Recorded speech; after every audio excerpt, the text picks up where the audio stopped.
Doctor BR Ambedkar Konaseema జిల్లా రాయవరం మండలంలో వాడవాడల నాగుల చవితిని భక్తి శ్రద్ధలతో జరుపుకున్నారు.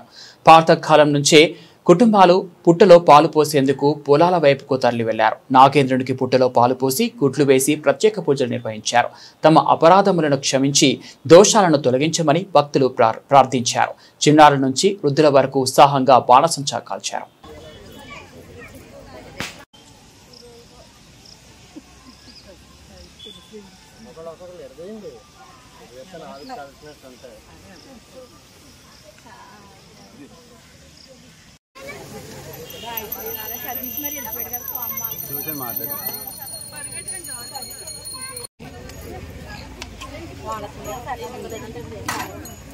అది అసలు కావాలి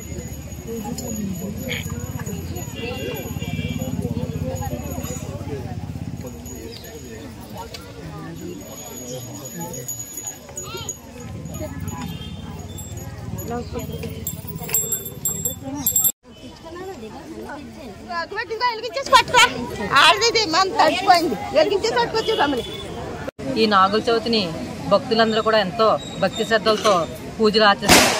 నాగేంద్రుడు ఇదివరకు మనం పొలాల్లో పనులు చేసుకుంటున్నప్పుడు ఏమైనా పాముల్ని గట్ట తొక్కినా చేసినా అటువంటివి ఏమీ దోషాలు లేకుండా నివృత్తి కోసం ఈ నాగుల చవితి నాడు భక్తులందరూ కూడా ఎంతో భక్తి శ్రద్ధలతో పొట్టలో పాలు పోయడం, గుడ్లు వేయడం, అలాగే రకరకాల అన్నీ వేసి ఆ నాగేంద్రుని పూజించడం జరుగుతుంది.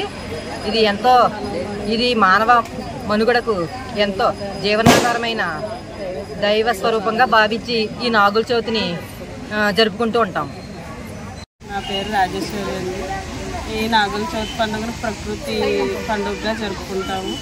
ఈ నాగుల చవితి పండుగ చేసుకునేటప్పుడు పొట్ల పాలు పోసేటప్పుడు మంత్రం చెప్తాము.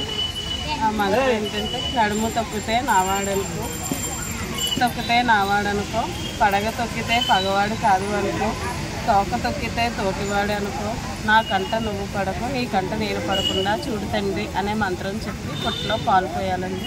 పెద్దలు చిన్నలు అందరూ కూడా దీపావళి అమావాస్య రోజు మతాబులు అవి కాలుస్తారు కదండి. అది అక్కడితో పాటు 5 రోజులు కూడా దీపావళి పండుగ నాగుల చవితి పండుగతో పూర్తి చేస్తారు.